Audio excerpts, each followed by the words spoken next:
زینت عرش معلا یا صاحب الزمان، اسم آرامش دلها یا صاحب الزمان، نوکر حلقه به گوشم از ازل الالابد، ذکر اعجاز مسیحا یا صاحب الزمان، تکیه گاه دلم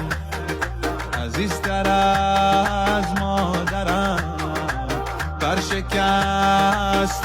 بگیر تو زیر بال و پرم،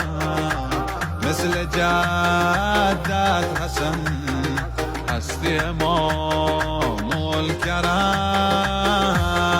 مدد عزیز الله منجی همه دنیا، العجل بیا آقا مهدی مهدی، معنی هر آیه رو سرم داری سایه، ای بانی مشایه مهدی مهدی.